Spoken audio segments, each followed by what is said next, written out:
Subscribe करें और bell दबाएं ताकि कोई खबर रह न जाए।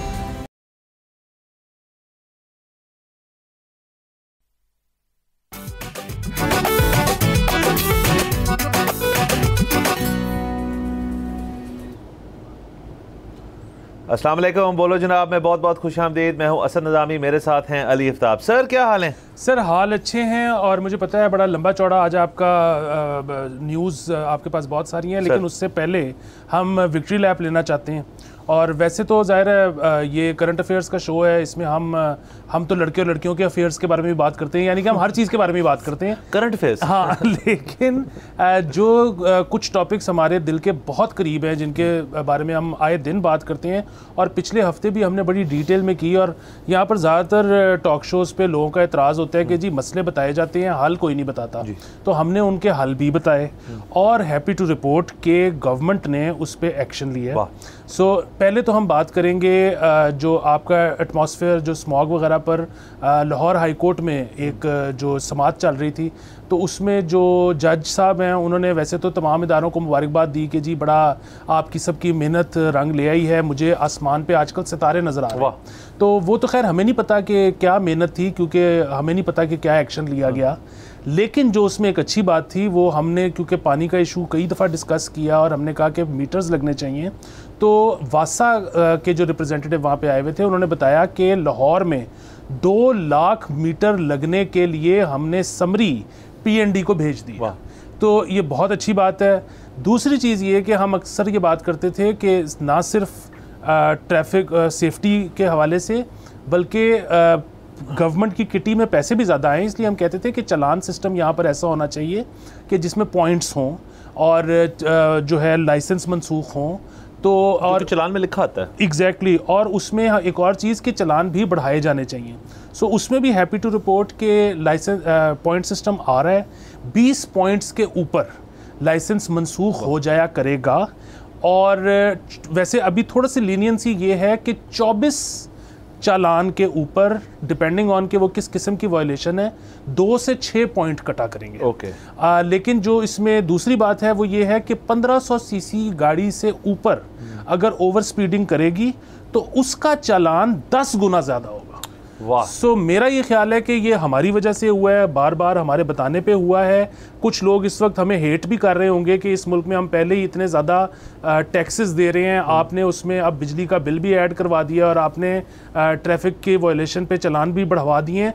लेकिन जो बात ठीक है वो ठीक है, हम अक्सर कहते हैं कि टैक्स को नीचे आना चाहिए, लेकिन ये चीज़ें जो हैं इनको ऊपर जाना चाहिए। जिस तरह पूरी दुनिया चलती है वैसे यहाँ भी चलना चाहिए। सर बिल्कुल सर, तमाम चीज़ें ये बड़ी अच्छी हैं सर और मुस्बत हैं। उसके साथ साथ जो आपने ख़ास तौर पे उस वाटर मीटर्स की बात की सर, उसके मैं थोड़ा, बाकी दोनों खबरें सर बेहतरीन है, उसका बबल सर थोड़ा बर्स्ट मैं करना चाहता हूँ। वो ये सर कि ये पहली दफ़ा नहीं हो रहा, ये समरियाँ जो है सर ये कई दफ़ा दे चुकी हैं। ये शहबाज शरीफ साहब की चीफ़ मिनिस्ट्री के दौरान भी हुआ था, मरीन नवाज साहिबा की चीफ़ मिनिस्ट्री के दौरान, वासा आई एम अज्यूमिंग ये एक लार्ज स्केल लेवल पे कर रहा है। लेकिन सर 2 लाख मीटर भी अगर मैं फ़र्ज़ करें लग भी जाते हैं तो चले, एक शुरुआत बड़ी अच्छी है। मसला सर सिर्फ ये है कि वो मीटर कहाँ से आ रही हैं, वो किस नौयत के आ रहे हैं। आपको पता नहीं यहाँ मसला क्या है। वाटर मीटर की एक महंगी चीज़ नहीं है यहाँ पे, हमेशा से उसके अंदर फ्लॉड चीज़ पता है क्या है कि हम कोशिश करते हैं महंगे से महंगा मीटर लेकर आएँ, वो किसी ऐसी नौयत का हो जो कभी ख़राब भी ना हो, उसको मेंटेन भी ना करना पड़े, उसकी रीडिंग भी जो है बेहतरीन आई हो। आई होप इन्होंने थोड़ा सा सीख के इस दफ़ा उस तरह के वाटर मीटर्स मंगवाए हैं जो कि समरी भेजिए, जो समरी अगला पढ़े तो वो परेशान ना होए, वो कहे यार हाँ ये ठीक है, ये कर देते हैं। तो इसको सर पहिए लगवाएँ और अगर ये हो गया तो हम सबसे पहले सर यहाँ पे पूरा बुलाएंगे किसी को वासा कीजिए, हमें बताएं अब आगे क्या हो रहा है, तो ये बहुत अच्छा है। दूसरा स्मॉग और तारे नज़र आ रहे हैं सर, ये बड़ी चीज़ है। वैसे जज साहब को अगर तारे नज़र आ रहे हैं तो उससे ये ना हो कि वही कोई रहनुमाई मुख्तलिफ़ किस्म की कोई जजिंग के अंदर ले लें, वो सिर्फ स्मॉग की हद तक बात करें तो मैं बड़ा खुश होऊंगा। और दूसरा सर इसके अंदर ये ज़रूरी है कि उन्होंने ये तो कह दिया कि अब तारे नज़र आ रहे हैं, बाकी आगे अगले इसी साल के अंदर जब सर्दियाँ फिर से पड़नी है इंशाल्लाह, तो उसके अंदर क्या करेंगे ये भी, इसका लाएअमल भी तय होना चाहिए। बिल्कुल सर, क्योंकि अभी तक मैं वही कह रहा हूँ ना कि किया क्या है हमें तो बताया नहीं। ये तो थर्मल इन्वर्जन का जो एक लॉ है जिसकी वजह से सर्दियों में स्मॉग बढ़ जाती है, वो बढ़ती है। अभी क्योंकि मौसम खुल गया है, बेसिकली धूप ज़्यादा है, आपको पता है कि जब गर्मी होती है तो हवा ऊपर को ट्रैवल करती है, तो जैसे ही गर्मियाँ आती हैं यहाँ पर AQI हमेशा बेहतर हो जाता है। सो किया क्या है हमें नहीं पता, लेकिन आपस में मुबारकबादलों का जो है तबादला ख्याल हुआ है, जो कि अच्छी बात है। सर थापियाँ अच्छी चीज़ होती हैं सर, एक दूसरे को देते रहनी चाहिए। सर आगे चलते सर, हमारा जो पहला टॉपिक है, इनफैक्ट ये भी हमारे टॉपिक्स ही थे, बट हमारा जो बाकायदा एक चीज़ हम डिस्कस करना चाहते हैं वो इन सब जो आपने खबरें मेंशन की हैं सिवाय शायद चलान के, उस सब से ताल्लुक़ रखती है। तो सर और ये इस वक्त अगर सिर्फ आज की रात ये बोलो जनाब पे सिर्फ डिस्कस हो रही है चीज़, तो ये बड़ी ज़्यादती है इस मुल्क के साथ। ये हर जगह डिस्कस होनी चाहिए चीज़। सर WWF पाकिस्तान में बड़ी देर से मौजूद है, वर्ल्ड वाइड एक फंड है फॉर नेचर। इसका पाकिस्तान का जो विंग है वो अपनी रिसर्च भी करते रहते हैं और हमें आगाह करते रहते हैं कि आपके फॉरेस्टेशन की हद तक मामलात जो हैं वो कैसे हैं कैसे नहीं हैं। सर उन्होंने एक चीज़ बताई है और जो कि ना सिर्फ काबिल गौर है, बट अगर जो हमें सुन रहे हैं अभी वो इससे परेशान नहीं हो रहे तो आप परेशान थोड़े से हो जाएं।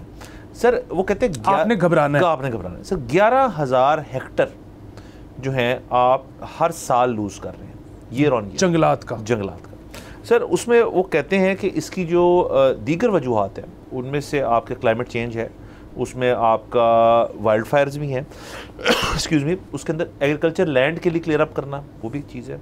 उसके अलावा कमर्शियल यूज़ और हाउसिंग दो बहुत बड़ी वजह बताई जाती हैं जिसकी वजह से ये 11,000 का फिगर तक हम पहुंच गए हैं। अच्छा ये ऐसे नहीं है कि 11,000 हो चुका है, वो कह रहे एवरी ईयर आपका 11,000 बददरीज जो है ये बढ़ के इस नौये तक पहुंच गया। पाकिस्तान सर इस वक्त पूरा हमारा जो मुल्क है उनके मुताबिक 5% ग्रीन कवर है मुल्क में फॉरेस्ट का, बहुत खतरनाक बात जो कि 30% मिनिमम होना चाहिए।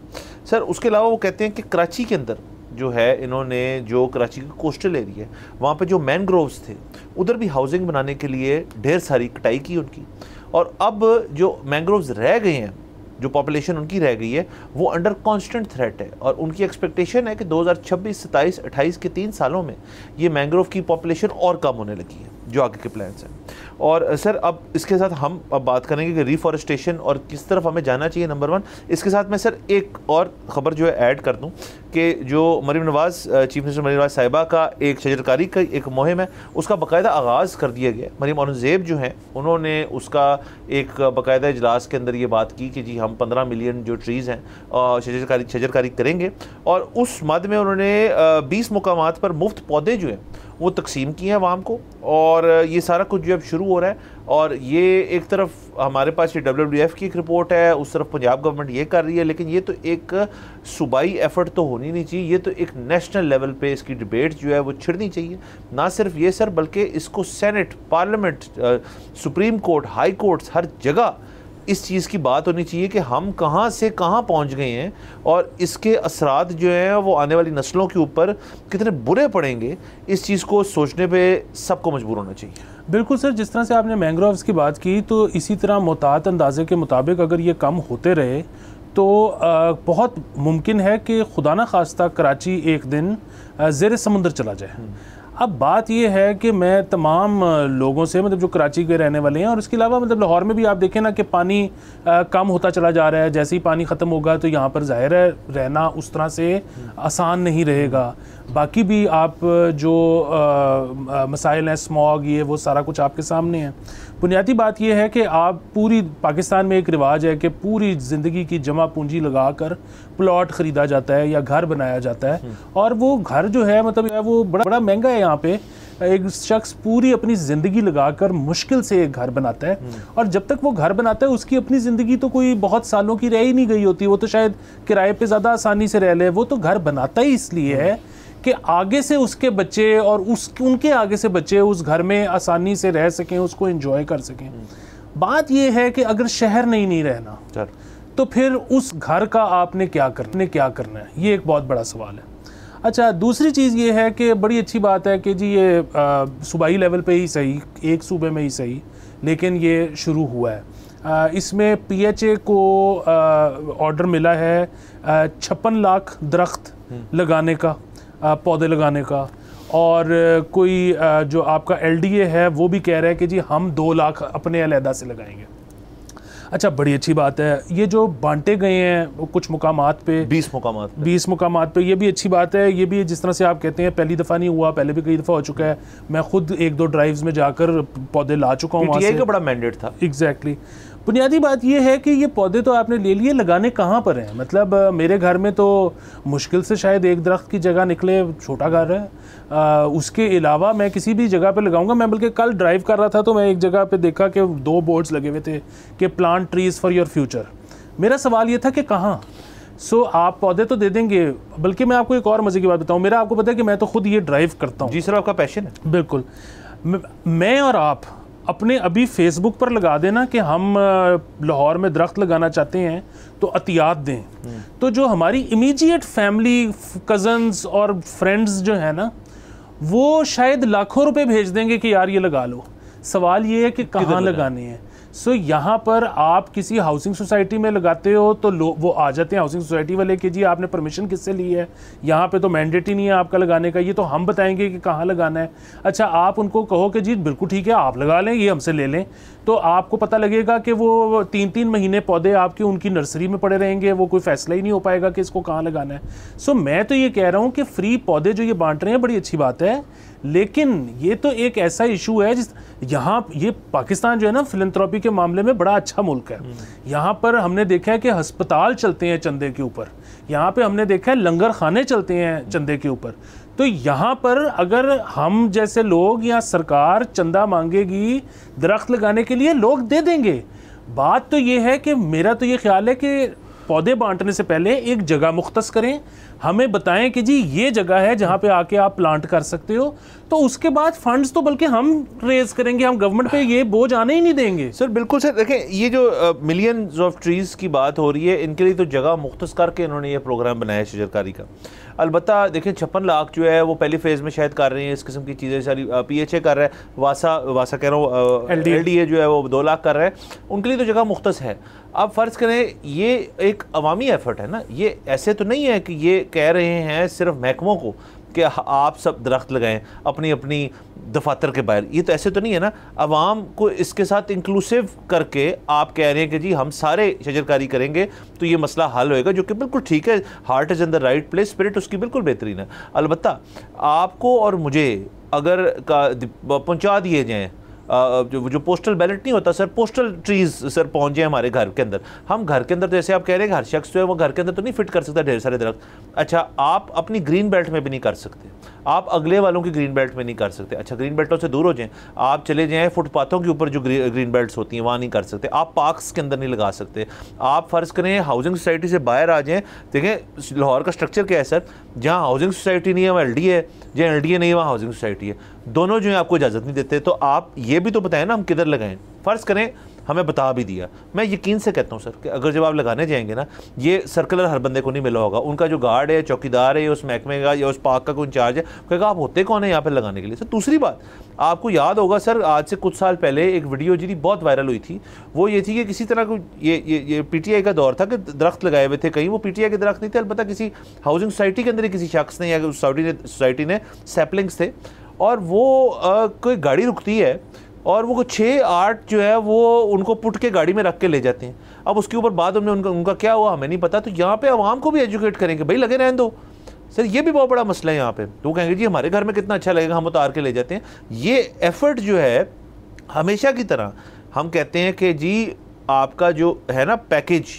वो होना चाहिए आइडिया, और आइडिया के प्रमोशन के बाद पैसे, ये 3 तो फेजेस आसान होते हैं। जो चौथी फेज़ है ना उस पर हम मार खाते हैं, जो इम्प्लीमेंटेशन है। जब इम्प्लीमेंटेशन फेज़ पे आप रह जाएंगे कि ये कैसे क्या करना है, तो फिर यही चीज़ें होंगी जो हमेशा से होती रही हैं इस किस्म की शजरकारी मुहिम में। बिल्कुल, देखिए जिस तरह से आपने कहा ना कि कोई ना कोई तो मुख्तस किया ही होगा जो ये करने लगे हैं। अच्छा, बात फिर वही है कि वो प्लान जो है वो कितना लंबा है, उसको आने वाली हुकूमतें जो है करेंगी, चलाएंगी, नहीं चलाएंगी, बल्कि यही हुकूमत मज़ीद डेवलपमेंट के नाम पे अभी ये लगाएंगे, उस पर विक्ट्री लैप लेंगे, बाद में फिर उखाड़ के उस पर कुछ और बना देंगे। मसलन मैं आपको बता देता हूँ कि वन ऑफ द प्लेसेस जो इन्होंने डेजिग्नेट की है वो है रावी। अच्छा, साथ में ये रूडा के तहत वहाँ पे हाउसिंग भी बना रहे हैं। अच्छा, फिर वही बात है कि जहाँ पे ये लगा रहे हैं वो अब रूडा का प्लान क्या सबके सामने आ चुका है, हमने उसका जो है वो वाइट पेपर देख लिया है कि कहाँ पे घर है, कहाँ पे दरख्त है और कहाँ पे क्या है। अच्छा, उसको फिर कल को अगर एक्सपेंड करेंगे, उसकी एक्सटेंशन बनेगी, तो यही दरख्त जो आपने अभी लगाए हैं और आज से 10 साल बाद इन्होंने जाके मैच्योर होना है, फिर ये कट जाएंगे। अच्छा, जब ये कट जाएंगे तो फिर इनका क्या होगा? अगर तो फर्नीचर बनेगा तो चले ठीक है, अगर आपने उस पर हांडियाँ चलानी है, उसको जलाना है, तो उसका तो ज़िंदगी का मकसद ही फौत हो गया। जितना उसने कार्बन अपनी ज़िंदगी में स्टोर किया था वो आपने वापस हवा में दे दिया। अच्छा, इसी तरह मैं आपको तीसरी बात बताऊं कि जो मुख्तस होती है जगह, सो मुझे तो अंदाज़ा ही नहीं था कि आज से कुछ अर्सा पहले एक दोस्त की एक ज़मीन महकमा जंगलात ने लीज़ पे ली हुई थी, जिसकी लीज़ ख़त्म हो गई। अच्छा, वो पहले तो उनको छुड़वाने में जगह काफ़ी मसला पेश आया, क्योंकि जब वो लीज़ ख़त्म हुई तो फौरी तौर पे उन्होंने छोड़ी नहीं। दूसरी चीज़ ये कि जब इवेंचुअली उन्होंने छोड़ी भी तो वो जो इजाफी साल लगे उनसे छुड़वाने में, उसका उन्होंने किराया भी नहीं दिया। तीसरी चीज़ ये कि वो जाते हुए वो जंगलात जो सारे उन्होंने लगाए थे दरख्त, वो काट के ले गए, और बल्कि उसकी जो जड़ें थे वही छोड़ गए, उसके फिर बहुत सारे पैसे लगे वो जड़ें निकलवाने में। सो बात अगेन वही है कि वो महकमा जंगलात ने एक लीज़ की जगह पे लगा दी। अब उनकी उस जिस शख्स से उन्होंने लीज़ पे ली थी ये अंडरस्टैंडिंग ही नहीं थी कि भाई ये जंगलात हैं, हम आपको बाद में किराया देते रहेंगे, आपने ये कटवाने नहीं है। अगेन मुझे ये बताएं कि ये जो अभी प्लान बन रहा है ये कितने सालों के लिए बन रहा है, क्योंकि हम 10 साल बाद बैक टू स्क्वायर वन ना सर, बिल्कुल स्क्वायर वन ना खड़े हों। और सर इस टॉपिक से जाते जाते सर मैं सिर्फ ये चाहूँगा कि जो WWF है, चलें ये तो होगी ना एक बात जो हम हमेशा करते हैं कि यार कोई ऐसा इदारा जो है ना वो आके यहाँ पे ना हमें जब रिसर्च आएगी ना और सब कुछ होएगा तो देखिए ये इदारा जो है ना ये बड़े साल से ये काम कर रहा है, बड़े सालों से उनकी एक एफर्ट है, स्कूलों में इनकी ड्राइव्स हैं, आप सर बचपन से देख रहे हैं इस चीज़। तो ये जो बात कर रहे हैं ये एम ही नहीं कर रहे आपको डराने के लिए। सर 11,000 हेक्टेयर बड़ी जगह होती है, 5% कवर जो है सिर्फ होना बहुत एक मायूसकुन बात है। रिफॉरेस्टेशन इसके ऊपर फोकस करें, तमाम इदारे जो बड़े महकमे हैं वो इसके अंदर फोकस करें, इसके ऊपर कानून साजी करें, और इस चीज़ को जैसे हम सब कुछ लाजिम कर देते हैं एक शहरी के ऊपर, ये भी करें। पारा सर यहाँ पे जाना है हमने ब्रेक के ऊपर, लेट्स टेक अ ब्रेक।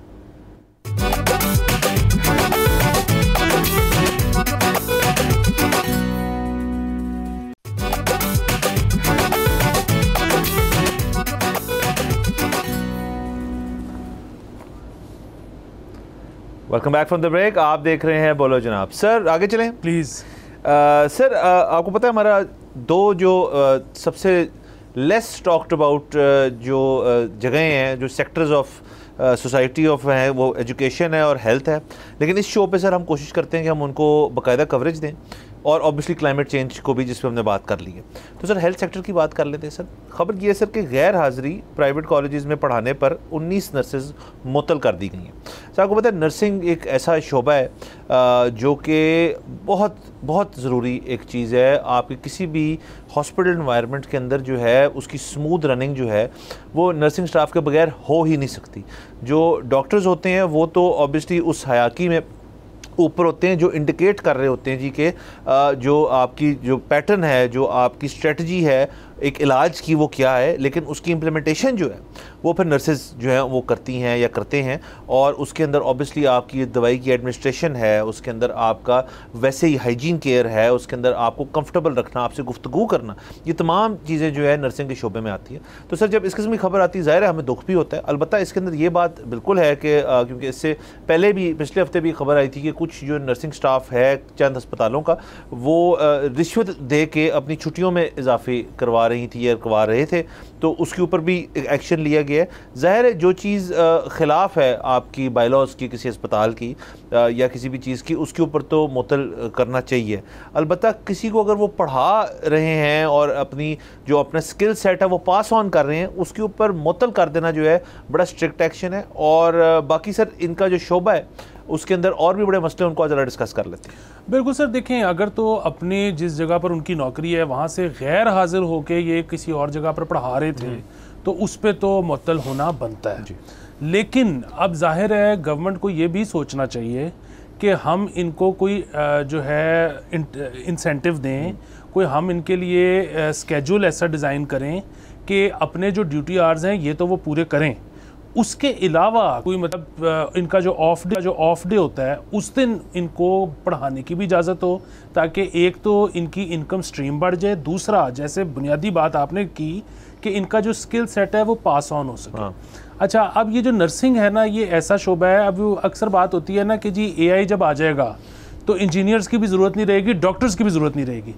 ये कोई नहीं कहता कि नर्सिंग की ज़रूरत नहीं रहेगी, उनकी ज़रूरत फिर भी रहेगी, हमेशा रहेगी। दूसरी चीज़ ये है कि यहाँ पर अक्सर कुछ लोग हैं जो ये एक्चुअली काम करते हैं कि वो नर्सिस को बाहर भेजते हैं, क्योंकि पूरी दुनिया में उनकी कमी है। मतलब आज से तकरीबन 2 साल पुरानी आपको बात बता रहा हूँ, अब आज के फिगर्स मेरे पास नहीं हैं। सो पूरी दुनिया में जो किल्लत थी नर्सेज की, वो जाहिर है ना कि मतलब डेनमार्क में इतने चाहिए, इंग्लैंड में इतने चाहिए, अमेरिका में इतने चाहिए, वो तकरीबन 7 लाख की थी कमी। अच्छा, अब बात वो है कि अगर हम अपने ट्रेन कर रहे हों, अपना ह्यूमन रिसोर्स हमारे पास हो, तो ये कमी हम पूरी कर सकते हैं। अच्छा, मैं आपको बताता चलूं कि हमारी जो नर्सेज हैं वो बहुत काबिल हैं।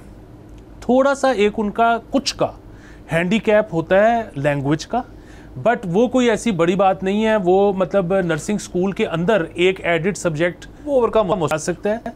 आपको पता है कि पूरी दुनिया में हमारी नर्सेज जाती हैं। कोविड में हमारी नर्सेज अमेरिका भी गई और उनसे वहाँ पर जो अस्पताल हैं वो बहुत खुश हैं।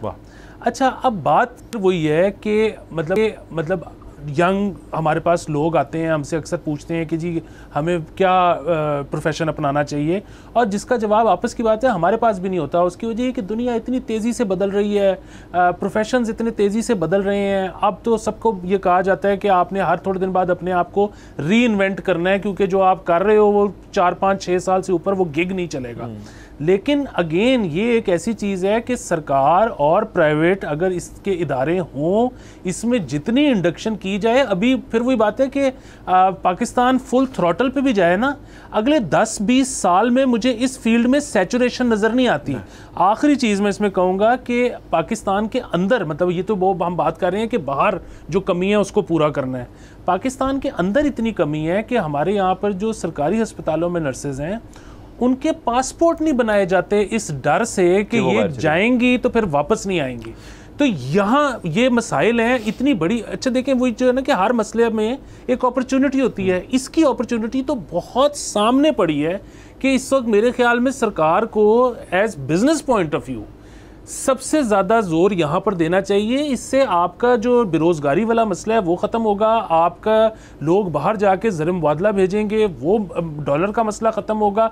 बहुत सारी चीज़ें हैं जिसमें आप कवर कर सकते हैं। सर बिल्कुल कवर कर सकते हैं। देखिए सर, इसको इस तरह इक्वेट कर लेते हैं कि जो डॉक्टर हजरात हैं यहाँ पे जो अब प्रैक्टिस कर रहे हैं, उनमें से ज़्यादातर जो हैं उनकी अगर जो कमरे के बाहर फट्टी लगी होती है उस पर आप जब पढ़ते हैं MBBS और फलाना स्पेशलाइजेशन, उसके आगे या तो UK लिखा होता है, US लिखा होता है। वो इस चीज़ को बोस्ट करते हैं कि जी मैं बाहर से पढ़ाई करके या बाहर प्रैक्टिस करके एक डॉक्टरी का मैंने मज़ीद इल्म हासिल किया बाहर से। तो ये तो कभी किसी ने मुझे नहीं बताया कि जी फलानी नर्स जो है उनका एक्सपीरियंस जो है ना वो UK का भी है, US का भी है, कोविड वाली जैसे आपने जिक्र किया।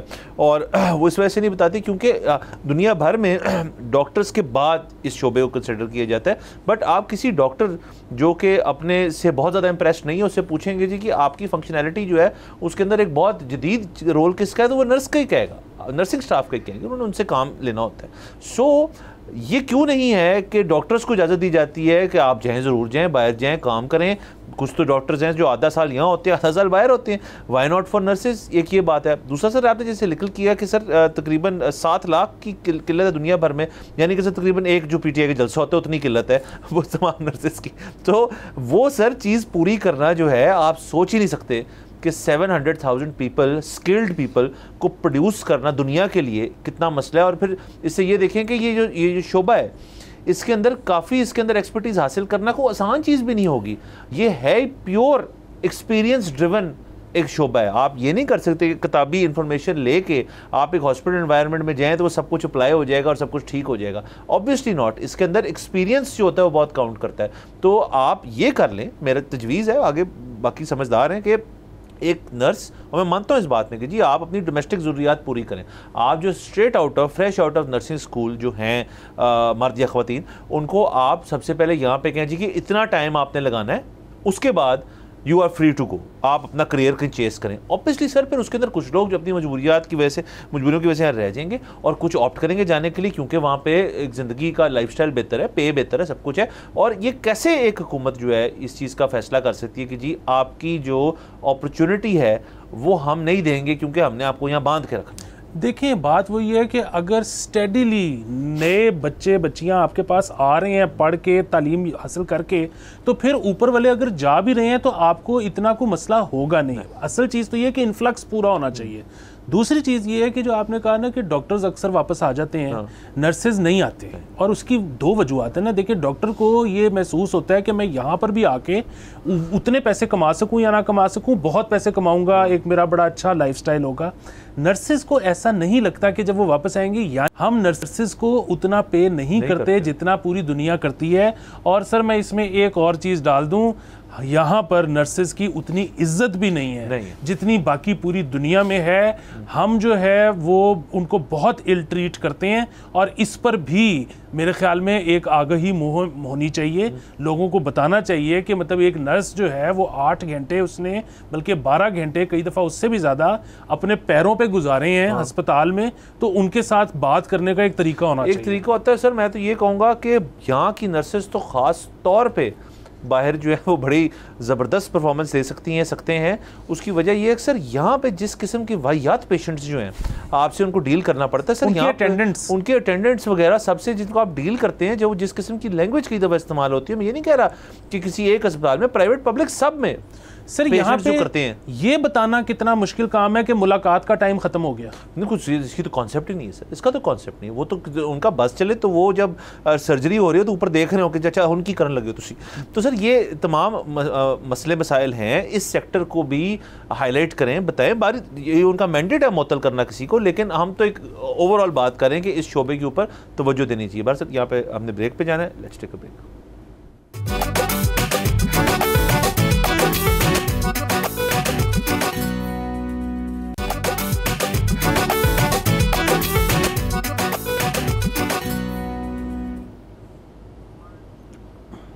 Welcome back from the break. आप देख रहे हैं बोलो जनाब। सर आगे चलते हैं सर। प्लीज सर जरा पेट्रोलियम सेक्टर के बारे में बात कर लें सर, आप इजाज़त दें तो सर। हम बात ही कर सकते हैं, अफोर्ड तो करते नहीं। अफोर्ड तो करते नहीं सर। बड़ी सर ज़बरदस्त चीज़ें हुई हैं। 15 मार्च को एक सर्कुलर सा SRO जो है जारी हुआ, और उसके बाद 16 से वो विद इन इफेक्ट है। तो सर जो तमाम तर चीज़ें जो हैं, आपको पता है हम भी बात करते रहते हैं कि एक चंद पॉलिसीज़ हमें शक पड़ता है कि वो इसलिए बन जाती हैं इस हुकूमत की तरफ से कि अशराफिया जो है उसको एक बेनिफिट मिले उन चीज़ों का, और ना सिर्फ बेनिफिट मिले बल्कि एक बड़ा ही अनफेयर किस्म का बेनिफिट मिले। वैसे तो बेनिफिट लोगों को मिले अगर फेयर चीज़ हो तो हमें कोई मसला नहीं, ये ज़रा अनफेयर सी बात है सर। सर इस मुल्क में अक्सर ये बात होती है कि यहाँ पर गरीबों से ज़्यादा अमीरों को सब्सिडी मिलती है जी। तो ये उस सब्सिडी का ही सर एक मज़ीद एक एग्ज़ाम्पल है। तो सर बेसिकली जो पेट्रोल लोग डलवाते हैं वो 2 किस्मों का होता है आपका, या तो जिसको हम सुपर कहते हैं, जिसको मोटर गैसोलीन कहा जाता है ऑफिशियल लैंग्वेज के अंदर, या फिर जो हाई ऑक्टेन होता है जिसको HOBC कहा जाता है, जो 97 रॉन या 95 रॉन होता है। तो इसके अंदर फ़र्क ये होता है बेसिकली सुपर जो है अमूमन वो डलवाया जाता है उन गाड़ियों में या बाइकों में, तो तमाम में डलवाया जाता है, क्योंकि एक तो वो उसकी कीमत सस्ती होती है, दूसरा आपका जो इंजन होता है उसकी रिक्वायरमेंट नहीं होती इतनी हाई रॉन गेज वाला पेट्रोल आपकी जाए, बल्कि कुछ सूरत हाल में तो अगर आप इतने हाई रॉन वाला पेट्रोल डलवा लें तो वो नुकसानदेह भी हो सकता है आपकी व्हीकल के लिए, जिसके सीसीज कम हो, जिसका इंजन छोटा हो। अलबत्ता जो बड़ी गैस गजलिंग SUVs होती हैं या कोई ऐसी गाड़ी जो 1800 CC, 2000 CC, 2500 CC and plus हो, उनके अंदर फिर प्रेफर किया जाता है कि हाई ऑक्टेन डालें, क्योंकि उस इंजन को वाकई में वो फ्यूल चाहिए होता है, वरना वो गाड़ी नॉकिंग करती है और अपनी परफॉर्मेंस नहीं दे पाती। तो सर जो पेट्रोलियम लेवी आपकी पेट्रोलियम प्रोडक्ट्स के ऊपर होती है, उसमें जाहिर है फिर जो चीज़ जो प्रोडक्ट जो है जो एक आवाम के लिए, ज़्यादा आवाम के लिए, जिसके अंदर हर किस्म की क्लास सेक्टर से एक शख्स जो है बिलोंग करता है, उसको पेट्रोल ज़्यादा बेनिफिट देना चाहिए, ना कि आपको जो हाई ऑक्टेन है उसके पे देना चाहिए। हाई ऑक्टेन तो एक महंगा शौक है। अलबत्ता सर ऐसा है नहीं। जो सर इनकी प्राइसेस सर रिवाइज हुई हैं उसके अंदर सर जो सुपर है, जो मोटर गैसोलीन है या आपका स्टैंडर्ड पेट्रोलियम है, उसकी रिटेल प्राइस अगर आप लें तो वो उसके ऊपर लेवी है 70 रुपये, और उसके डायरेक्ट सेल के ऊपर 78.64 है। हाई ऑक्टेन की पेट्रोलियम लेवी जो है वो इससे तकरीबन 20 रुपये कम है, और अगर आप इसी तरह रिटेल में लें तो वो 50 रुपये, और अगर डायरेक्ट सेल पर लें तो वो 92.15 रुपये की पेट्रोल लेवी है। सो ये अगेन येट अनदर एग्जांपल कि क्यों अब आप हाई ऑक्टेन जो है वो बेसिकली आपने उसकी और सुपर की जो प्राइसिंग है, एक तो हाई ऑक्टेन जो है वो वैसे भी थोड़ा सा डीरेगुलेटेड है कि वो पंप्स आपस में फैसला करके उसकी प्राइस जो है वो रख लेते होते हैं, वो बाकी तो हुकूमत तो आपको बताती है। सर लेकिन इवन देन अब आपकी प्राइस का फ़र्क इतना कम रहेगा। हाई ऑक्टेन के ज़माने में तो बहुत महंगा होता था, लोग नहीं डलवाते थे। अब पता चला ये है कि पेट्रोल लेवी की वजह से उसकी कीमत जो है वो डाउन रखी हुई है और दूसरी शय जो है वो आपको महंगी मिलती है। जी बिल्कुल। देखें, अब इस दफ़ा ना एक चीज़ हुई, और वो ये चीज़ हुई कि जब आलमी मंडी में तेल की कीमत नीचे गई तो पाकिस्तान ने उसके समरात अपनी आवाम को नहीं दिए। पाकिस्तान ने कहा कि हम जो प्राइसेस हैं उनको सस्टेन करेंगे। अमूमन तो होता है कि थोड़ा सा पेट्रोल नीचे जाता है, यहाँ पे सस्ता हो जाता है, थोड़ा सा ऊपर जाता है, यहाँ पे महंगा हो जाता है। अच्छा, उसके पीछे जो है वो हुकूमत ने इस तरह की बात की कि जी हम इसी का जो ये हम लेवी बढ़ा देते हैं, ठीक है, क्योंकि हमें तो अब सस्ता पड़ रहा है लेकिन कीमतें वही रहेंगी, हम लेवी बढ़ा देंगे। अच्छा, इसका एडवांटेज हम मुख्तलिफ जगहों पर लोगों को देंगे, जैसे कि हुकूमत सोच रही है कि बिजली सस्ती कर दें। अच्छा, अब बात यह है कि मैं काइंड ऑफ इस अप्रोच के साथ हूँ कि जो कम हुई कीमत आपने वो पास ऑन नहीं की। अच्छा, वो मैं किस तरह साथ हूँ कि हर 15 दिन के बाद आलमी मंडी का रेट बदलता है। आप हर 15 दिन बाद जब वो ऊपर नीचे करते हैं, अगेन जब ऊपर करते हैं तो वो तो जाहिर है सारी चीज़ें महंगी हो जाती हैं। जब आप नीचे करते हैं तो जब ये ट्रांसपोर्टर्स को, जब वो आपकी सब्जियां लाने वालों को, गोश्त लाने वालों को, जब इनको पता होता है कि ये बात 15 दिन की है, आगे कुछ भी हो सकता है, तो आपके ख्याल में वो अपना मुआवजा या अपना रेट कम करते होंगे? नहीं करते होंगे। तो एक तो ये बात हो गई। दूसरी चीज़ ये है कि अब आते हैं उस चीज़ के ऊपर कि पेट्रोल के ऊपर चाहे सब्सिडी दी जाए या बिजली के ऊपर जिस तरह वो कह रहे हैं कि हम रेट नीचे कर रहे हैं, अगेन उसका जो एडवांटेज है वो ज़्यादा तो अमीर आदमी लेगा। गरीब आदमी क्या 4 रुपये यूनिट कम होने की वजह से बिजली खुली इस्तेमाल करनी शुरू कर देगा? नहीं, वो तो राशन ही करता रहेगा। वो बल्कि अगर कुछ कुशन उसका वहाँ से बनेगा तो वो उसको ग्रोसरी में ऐड कर लेगा। अच्छा, जो आपका अमीर शख्स है ना, वो इसमें वो हो सकता है कि खुली बिजली इस्तेमाल करनी शुरू कर दे, या अभी जिस तरह पेट्रोल है उस पर हाई ऑक्टेन वाला खुला इस्तेमाल कर रहे हैं। बुनियादी बात पूरी दुनिया में ना अब इस नतीजे में पहुंचा जा रहा है कि आप प्रोडक्ट्स के ऊपर, वो चीनी क्यों ना हो, वो गंदम क्यों ना हो, वो पेट्रोल क्यों ना हो, आप सब्सिडी देनी बंद कर दें। हाँ, इसका मतलब ये नहीं है कि आप गरीबों का हाथ छोड़ दें। आपने आइडेंटिफाई कर लिया कि गरीब कौन है, आप उसको कैश हैंड आउट दें कि भाई रेट तो वही है जो सबका है, तुम ये कैश लो और अपनी ज़रूरत के मुताबिक फैसला कर लो कि तुमने क्या चीज़ कैसे खरीदनी है। सो पूरी दुनिया इस मॉडल पे चली गई है, क्योंकि जब आप पूरी प्रोडक्ट पे दे देते हो ना, मसलन चीनी, अगर आपने पूरी चीनी के ऊपर सस्ती कर दी है तो जो अफोर्ड नहीं करता उसके लिए तो सस्ती हो गई, मैं अफोर्ड करता हूँ मेरे लिए भी सस्ती हो गई। सो ये एक बहुत काउंटर प्रोडक्टिव चीज़ है सर। बिल्कुल। और दूसरा सर देखें, इस मुल्क के अंदर एक बड़ी पॉलिसी की मैं कहूँगा सर, एक सोच है, एक कल्चर है कि आपने सेंस ऑफ आपकी जो सक्सेस है वो डायरेक्टली लिंक्ड है 2-3 चीज़ों से। एक तो ये कि आपकी नौकरी अच्छी लगी हुई है, आप एक तनख्वाह आपको मिल रही है, बड़ी अच्छी बात है। दूसरा, आपके पास अपना घर है। और तीसरी और बहुत ही ज़रूरी चीज़, कई दफ़ा जो घर को ट्रम्प कर जाती है, अपने घर को, मतलब किराए की बात नहीं कर रहा, वो है कि आपके पास एक 2 व्हीलर या 4 व्हीलर गाड़ी हो आपके पास। और इसको गवर्नमेंट भी जो है वो इंसेंटिवाइज ऐसे करती है, क्योंकि यहाँ पे ना पब्लिक ट्रांसपोर्ट के ऊपर फोकस किया जाता है, ना वॉकिंग कल्चर है यहाँ पे जो बाइसिकल चलाते हैं, साइकिल चलाते हैं, उनका तो आपको पता है वैसे भी यहाँ पे कितनी कोई जो बाकी मोटरिस्ट हैं कितनी गुजरत करते हैं उनकी। तो यहाँ पे एक सिस्टम बड़े सालों से हमने ना कॉन्शियसली या अनकॉन्शियसली हमने क्रिएट किया है कि यार गाड़ी या मोटरसाइकिल लेने पे एक शख्स मजबूर हो। सो अब आपने एक बहुत बड़ी मार्केट क्रिएट कर दी है, उस मार्केट के पीछे आपने उसके जो प्रोड्यूस कर रहे हैं उस चीज़ को, उनको भी आपने बड़े साल बेनिफिट दिया है। मोटरसाइकिल्स के अंदर तो अभी तक वो सिस्टम जो चेंज नहीं हुआ, को 2-3 ही है बड़े जिनकी सबसे पायदार समझी जाती है, खरीदी जाती है। गाड़ियों के अंदर चीज़ें चेंज हो रही हैं। दैट बीइंग सेड, यहाँ पे आप फिर भी इस किस्म की चीज़ जब पेट्रोलियम के ऊपर आते हैं तो सेंसिटिव है इस चीज़ के ऊपर, तो इसके ऊपर तवज्जो देनी चाहिए कि भई आप हाई ऑक्टेन को फिर अगर कोई अफोर्ड करता है तो उसको उतना महंगा रखे जितना एक ज़माने में होता था। ये चीज़ हम कर रहे थे। बिल्कुल यकीनन। और देखें ना कि यहाँ पे हम अक्सर ये बात करते हैं कि जो पॉलिसी बनाने वाले हैं ना वो सारे अमीर हैं। और वो गाड़ी एसी, जर्मन एसी वाली गाड़ी में बैठ के पॉलिसी बनाते हैं उसके लिए जो पैदल चलता है। पॉलिसी इस तरह नहीं हो सकती, नंबर 1। और नंबर 2, ये अगर चीज़ हाईलाइट नहीं हुई, किसी को नहीं पता कि ये असल में बैकग्राउंड जो है वो ये है, तो उनको उस चीज़ को ज़हन में रखना चाहिए। और इस तमाम तर जो पॉलिसीज़ हैं उनको फिर आपको आवाम के पॉइंट ऑफ व्यू से देखना चाहिए।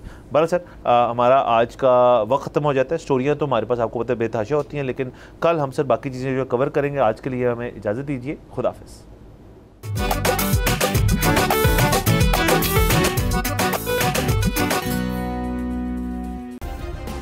सब्सक्राइब करें और बेल दबाएं ताकि कोई खबर रह न जाए।